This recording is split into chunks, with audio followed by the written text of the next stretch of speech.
무슨 일이든지 죽게 하듯 하고 화목하게 사시기를 주님의 이름으로 부탁드립니다. 우리 성경을 들고 고백합니다. 저는 예수 믿어 구원받았습니다. 저는 예수 믿어 하나님 자녀 되었습니다. 저는 예수 믿어 천국 백성 되었습니다. 하나님께서 선물로 주신 오늘 하나님 말씀으로 가르침을 받습니다. 눈을 열어 주의 법 안에 있는 놀라운 진리를 보고 깨닫게 하소서. 아멘으로 순종하여 하나님께 영광 돌리는 삶 되게 하소서. 아멘. 그런 삶이 되시기를 축원합니다. 마가복음에 담겨 있는 핵심 메시지 중에 하나는 듣는 겁니다. 들음.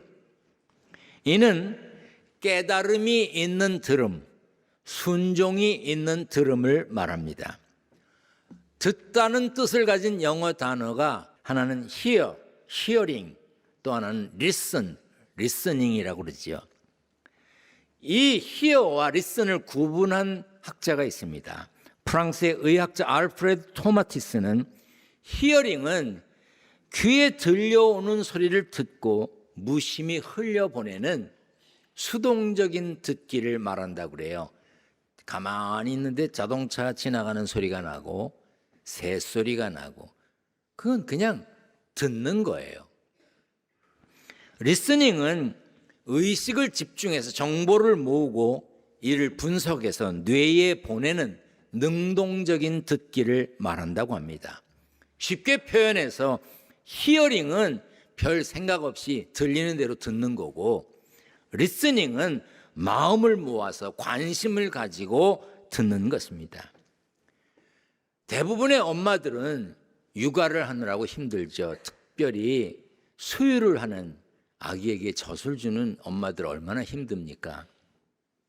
그래서 잠들면 세상 모르고 자지요.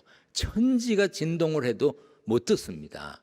그런데 그렇게 자던 사람이 아이가 깨갱하면 금방 일어납니다. 그거 신기하지 않던가요? 저는 신기하던데. 저도 아들 둘을 키웠는데 제 아내가 어느 날 심각한 얼굴로 물어보더라고요. 지난밤에 아이가 그렇게 울었는데 못 들었냐는 거예요. 그건 안 들은 거래요. 여러분, 저 좀 자세히 보세요. 저 나쁜 사람 아니에요. 아이가 그렇게 우는데 못 들은 척하면서 자는 그런 못된 사람 아닙니다. 그런데 안 들렸어요. 그거 안 들렸는데 어떡하란 말이야. 그런데 진짜로 못 들었어요. 그래서 저는 제가 듣는데 심각한 문제가 있는 줄 알았는데 아니랍니다. 아기 엄마들은 아기에게 온 마음을 두고 온 신경을 아이에게 쓰기 때문에 다른 소리는 못 들어도 아기 울음소리는 듣는데요. 사람의 청각에는 두 가지 기능이 있는데 하나는 들리는 소리를 감지하는 일반적인 기능과 또 하나는 듣고 싶은 소리만 선별해서 듣는 기능이 있답니다. 그러므로 들으려는 마음이 중요한 것이죠. 여러분은 지금 강단에서 전하는 말씀을 생각 없이 히어링을 하고 있는지 아니면 강단을 통해 오늘 설교자를 통해 하나님께서 내게 무엇을 말씀하시려는가 하는 간절한 마음, 사모하는 마음으로 리스닝을 하고 계신지 생각해 보십시오. 신명기 11장 말씀입니다. 다 같이 읽겠습니다. 시작. 내가 오늘 너희에게 명하는 내 명령을 너희가 만일 청종하고 너희의 하나님 여호와를 사랑하여 마음을 다하고 뜻을 다하여 섬기면 여호와께서 너희의 땅에 이른 비 늦은 비를 적당한 때에 내리시리니 너희가 곡식과 포도주와 기름을 얻을 것이요. 여기 청종이라는 말이 나옵니다. 너희가 만일 청종하면, 청종하고, 이 청종은 들을 청자에 따를 종자입니다. 들은 대로 따른다는 뜻입니다. 그래서 메시지 성경에는 이 구절을 이렇게 번역했습니다. 이제부터 여러분이 내가 오늘 여러분에게 명령하는 계명을 순종하는 마음으로 듣고 했어요. 청종은 순종하는 마음으로 듣고 들은 대로 순종하는 것입니다. 로마서 10장에 믿음은 들음에서 나며 들음은 그리스도의 말씀으로 말미암는다고 했습니다. 믿음은 들음으로 낳습니다. 그러므로 신앙생활 잘 하려면 말씀을 잘 듣고 순종해야 합니다. 오늘 본문 마가복음 4장에 기록된 4가지 땅에 떨어진 씨 비유도 참된 들음이 무엇인지 가르쳐 줍니다. 예수님은 비유를 시작하시면서 들으라 그렇게 말씀하셨어요. 영어 성경에 보면 listen 그렇게 말씀하셨어요. 들으라고. 그리고 말씀을 마친 뒤에 들을 귀 있는 자는 들으라고까지 하셨습니다. 이 비유의 내용은 이렇습니다. 농부가 씨를 뿌리니 4종류의 땅에 떨어졌습니다. 더러는 길가에 떨어졌는데 새들이 와서 먹어버렸고, 더러는 흙이 얕은 돌밭에 떨어졌는데 흙이 깊지 않아 싹은 곧 났지만 해가 돋은 후에 뿌리가 없어 말랐습니다. 더러는 가시떨기에 떨어졌는데 가시가 기운을 막아 열매 맺지 못했습니다. 더러는 좋은 땅에 떨어져서 자랐고 무성해졌고 30배, 60배, 100배의 열매를 맺었습니다. 예수님은 이 비유를 설명하시면서 뿌리는 자는 말씀을 뿌리는 것이라고 그랬어요. 말씀을 뿌릴 때 듣는 사람들의 태도, 그리고 그 사람들이 열매 맺는 것을 비유적으로 설명하신 것이죠. 15절에 길가에 대한 설명이 나옵니다. 같이 읽습니다. 시작. 말씀이 길가에 뿌려졌다는 것은 이들을 가리킴이니 곧 말씀을 들었을 때에 사탄이 즉시 와서 그들에게 뿌려진 말씀을 빼앗는 것이요. 마음밭이 길가 같은 성도는 듣기는 듣지만 곧 사탄에게 말씀을 빼앗깁니다. 말씀을 들어도 사탄에게 그 말씀을 빼앗기면 들으나 마나지요. 사실 길가와 같은 성도가 많습니다. 교회에 와서 말씀을 듣습니다. 듣기는 듣는데 마음에 담질 않아. 한 귀로 듣고 한 귀로 흘려보냅니다. 예수님 당시에는 서기관, 바리새인, 대제사장들이 길가와 같았습니다. 그들은 예수님의 말씀을 가까이서 들었어요. 예수님 곁에서 예수님이 하시는 말씀을 들었습니다. 그런데 받지 않았어요. 마음에 담아두지 않았습니다. 심지어 예수님께 말씀을 들었음에도 불구하고 나중에 예수님을 대적했어요. 예수님을 어떻게 하면 잡아 가둘까? 예수님을 어떻게 하면 죽일까? 그런 생각까지 했습니다. 그리고 실행에 옮겼어요. 저 설교를 준비하다가 혼자 이런 생각했습니다. 야, 예수님 곁에서 예수님께 직접 말씀을 들었던 사람들도 말씀을 가슴에 담지 않고 예수님을 대적했는데 기둥교회 성도들 참 고맙다. 내가 설교를 해도 듣고 말씀 들은 대로 살려고 하니 참 고맙다. 내가 그런 생각을 했어요. 고맙습니다. 고맙다니까요. 혹시 지금 길가처럼 굳은 마음으로 말씀에 기대 없이 아무 생각 없이 그저 귀에 들리는 대로 한쪽 귀로 듣고 한쪽 귀로 흘려버리는 자세로 여기 앉아 계십니까? 그렇다면 성령의 도우심을 구하시기를 바랍니다. 에스겔 36장에 보면 새 영을 너희 속에 두고 새 마음을 너희에게 주되 너희 육신에서 굳은 마음을 제거하고 부드러운 마음을 줄 것이며 했습니다. 오직 성령께서만이 굳은 마음을 부드럽게 하실 수 있습니다. 그러므로 도우심을 구해야 합니다. 하나님, 내가 오늘 말씀을 들을 텐데 그 말씀이 내 것이 되게 해 주시옵소서. 도와주세요. 기도해야 합니다. 그리고 16절에 돌밭에 대한 이야기가 나옵니다. 같이 읽습니다. 시작. 돌밭에 뿌려졌다는 것은 이들을 가리킴이니 곧 말씀을 들을 때에 즉시 기쁨으로 받으나 그 속에 뿌리가 없어 잠깐 견디다가 말씀으로 인하여 환난이나 박해가 일어나는 때에는 곧 넘어지는 자요. 마음이 돌밭 같은 사람은요, 말씀을 들을 때 기쁘게 받아들이기는 합니다. 그러나 깊게 뿌리 내리지 못해서 오래 가지 못해요. 환난이나 박해나 고난과 고통을 만나면 쉽게 넘어지는 사람, 돌밭 같은 신앙인입니다. 요즘도 돌밭 같은 성도들 많습니다. 말씀을 들을 때 아멘 아멘 잘도 해요. 그러나 믿음을 흔드는 마귀의 속삭임만 있으면 홀딱 넘어집니다. 말씀을 듣고 아멘 아멘 그렇게 살아야지 그러는데 예배 마치고 나가는데 어떤 이가 전화해가지고 그거 아니야, 그런 거 아니래, 교회가 그러면 안 되지, 목사님이 그러면 안 되지. 그러면 어머 그래?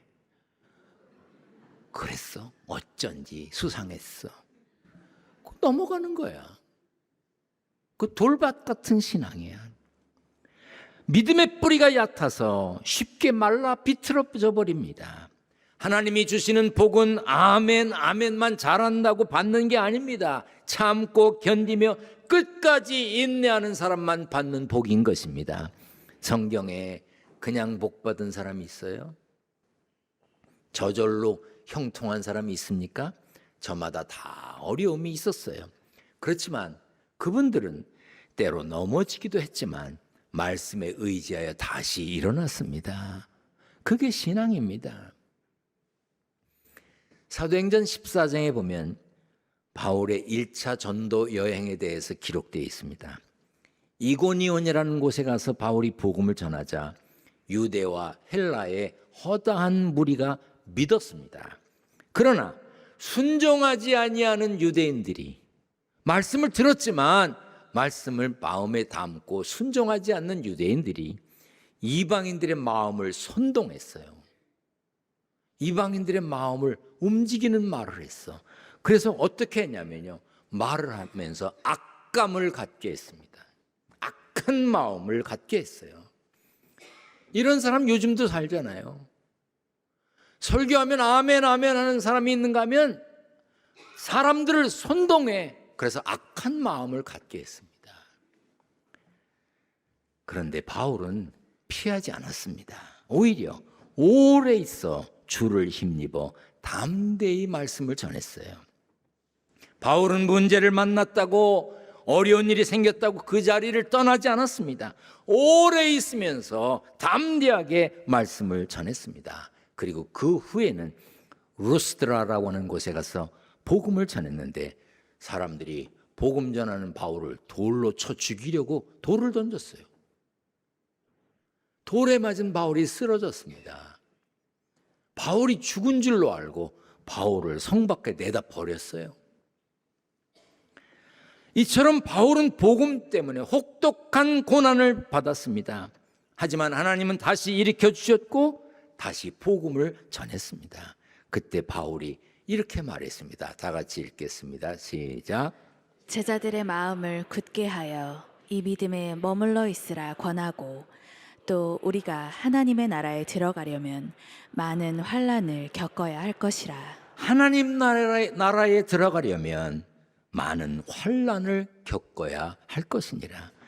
바울의 믿음은 흙이 얕은 돌밭이 아니었습니다. 하나님께 깊이 뿌리내려 바울은 넘어지지 않았습니다. 누구나 잠깐은 잘합니다. 잠깐 잘하는 건 누구 못합니까?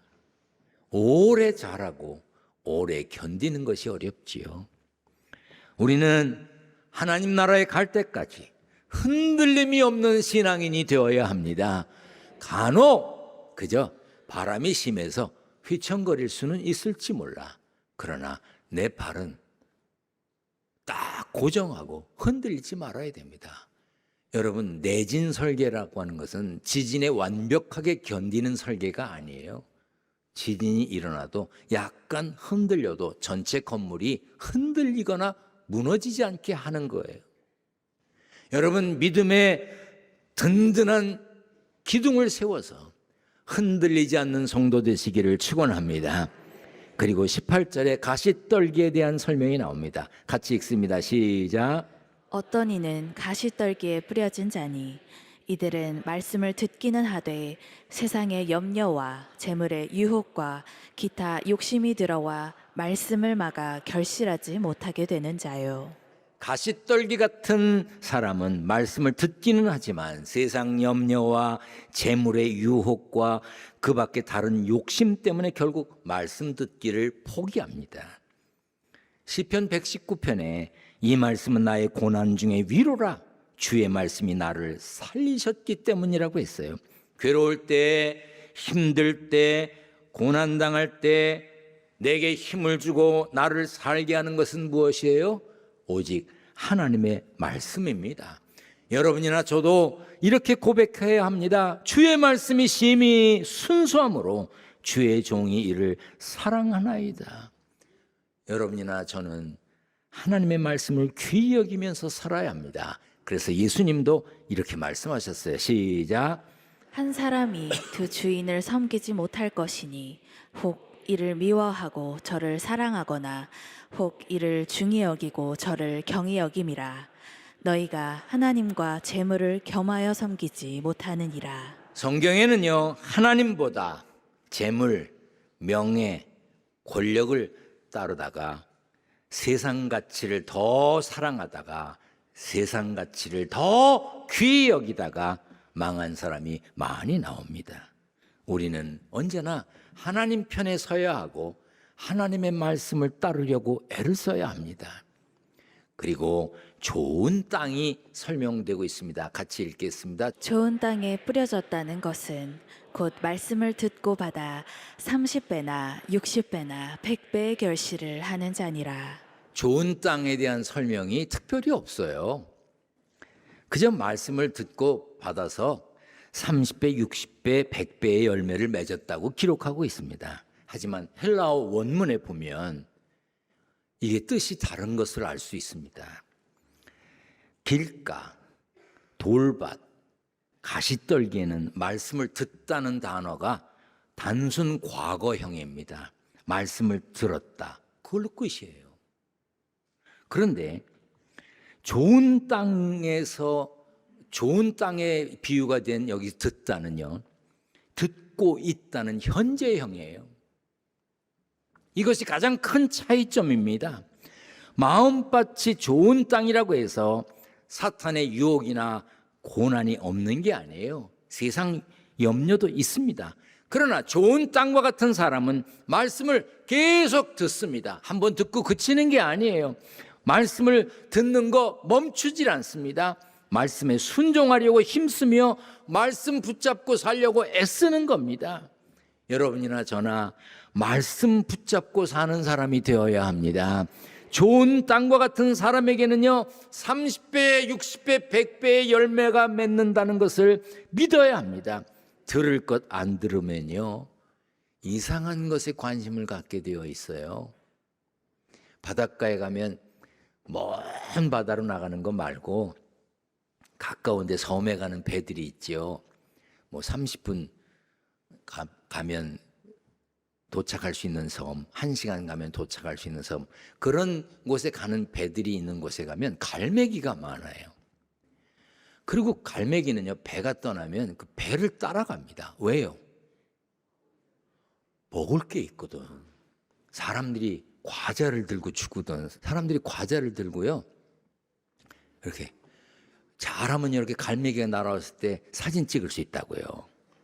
너무 심하게 찍으려다가 바다에 빠지지만 이 갈매기가 과자를 주는 걸 받아 먹어 버릇해 갖고 배에 따라다니는 거예요.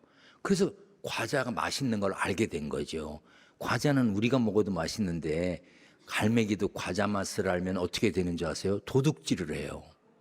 영국에서 실제로 있었던 일입니다. 어느 마트에 갈매기가 들어가서 과자를 도둑질하는 거예요.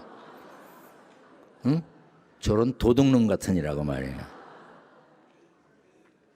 갈매기는 물고기나 해조류를 먹고 살아야 합니다. 그런데 사람들이 주는 과자를 먹다 보니까 과자 맛을 아는 거예요. 그러면 야생 본능을 상실하게 되고 결국 생명을 잃게 되고 생태계도 파괴되죠. 미국의 그랜드 캐년에 가면 팻말이 있어요. 다람쥐에게 먹을 걸 주지 마라. 주다가 걸리면 벌금이 제 기억으로 제가 갔을 때 $1,000였던 것 같아요. 다람쥐 사랑하지 말라는 이야기가 아니지요. 다람쥐에게 먹을 걸 주다 보면 다람쥐가 야생 본능을 잃어서 살아남지 못하게 되니까 주지 말라는 겁니다. 사탄은 과자 같은 것으로 우리를 유혹합니다. 이거 한번 먹어봐. 이 말 한번 들어봐. 야, 어떻게 성경 말씀대로 살아? 세상이 달라졌어. 종교 통합하는 거야. 모든 종교는 다 하나야. 이 종교 통합론을 이야기합니다. 그러다가 뭐라 그러죠? 아이, 세상이 바뀌었잖아. 동성애 하는 사람들도 많은데 그냥 이제는 인정해 줘야지. 이런 타협주의자들이 나오는 거예요. 그렇게 되다 보면요, 그냥 세상 막 가는 거야. 아무렇게나 사는 거지. 한번 받아들이기 시작하면 영혼이 병들기 시작하는 거예요. 하나님의 말씀이 맛이 없어지는 거예요. 결국 파멸에 이르게 되는 겁니다. 우리는 하나님의 말씀을 들어야 합니다. 하나님의 말씀을 따라야 합니다. 하나님의 말씀을 읽어야 하고 하나님의 말씀을 배워야 하고 하나님의 말씀을 듣고 순종해야 하는 겁니다. 어떤 사람들 이렇게 말해요. 하나님, 나하고 무슨 상관이 있으세요? 여러분도 그러신가요? 저는 여러 가지 신문을 봅니다. 그런데 경제신문도 봐요. 어떤 사람은 목사가 돈을 벌고 싶어서 경제신문 보는 줄로 생각하더라고요. 아니, 내가 경제의 흐름을 알아야 설교도 할 거 아니에요. 그래서 매일 경제신문을 읽어요. 그 경제신문을 읽다 보면 한 주에 한 번씩 매경 이코노미라고 하는 잡지를 보내와요. 거기에 이런 게 실렸어요. 캘리포니아 의과대학에서 조사한 바에 의하면 결혼한 사람, 남편이 있고 아내가 있는 사람이 외롭다, 나 외롭다 이러는 사람이 62.5%에 해당된대요. 남편도 있고 아내가 있는데 외롭대. 왜 외로우냐? 말하다 지쳐 더 이상 말 안 하지. 그래, 그대로 살다 죽어라. 그거 말 안 해. 무시하거나 무시당하지. 대화를 안 해. 그러니까 외로운 거야. 그런데 놀라운 것은요, 혼자 사는 사람은 26.7%만 외롭대요. 오히려 혼자 사는 사람이 덜 외롭대. 부부가 같이 한 집에 살아도 대화하지 않고 서로 무시하고 무시당하면 외로움을 느끼는 거예요. 혼자 사는 사람보다 더 많은 외로움을 느끼는 거지요. 하나님, 나하고 무슨 상관이 있냐고? 언제 하나님의 말씀을 들었어? 말씀을 듣기는 듣지만 순종해 봤어요? 말씀대로 살면서 하나님이 주시는, 하나님이 약속하신 복을 받겠다고 해봤냐고요? 귀로만 흘려 듣잖아요. 하나님의 말씀을 듣지도 않지만 너희가 기도하면 내가 듣겠다, 하나님이 들으시겠다고 했는데 여러분들의 형편과 사정을 하나님께 아뢰냐고요. 얼마나? 하나님이 내가 들으마, 내가 들을 테니 말해라, 기도해라 그러는데 안 하잖아. 그러니 하나님과 나하고 관계가 없는 거예요. 외롭게 느끼고 세상 하나님 특별한 사람만 사랑하는 것처럼 생각하는 거예요. 우리는 하나님의 말씀을 듣고 하나님의 말씀대로, 하나님이 약속하신 대로 하나님께 내 형편과 사정을 아뢰고 기도하고 하나님과 동행하는 삶을 살아야 하는데, 나는 하나님 무시하고 하나님은 나만 위해 달라는 생각을 가지고 있으니 외롭지. 하나님과 상관없는 거지. 여러분, 무시하거나 무시당하지 말고 아무리 배기 싫어도 그래도 대화를 하세요. 부부도 대화해야 외롭지 않다고 생각한다는데 하나님과도 대화하세요. 하나님의 말씀을 들을 뿐 아니라 내 형편과 사정을 하나님께 아뢰세요. 그래서 소통하는 삶이 되시길 바랍니다. 하나님이 원하시는 열매를 맺는 것 30배, 60배, 100배 주문처럼 외운다고 열매가 맺어지는 것 아니에요. 좋은 말씀의 밭에 심어야 열리는 것이죠. 하나님이 말씀하시고 하나님이 들으신다고 했으니 하나님의 말씀을 듣고 하나님께 아뢰는 복된 삶의 주인공이 되시기를 축원합니다.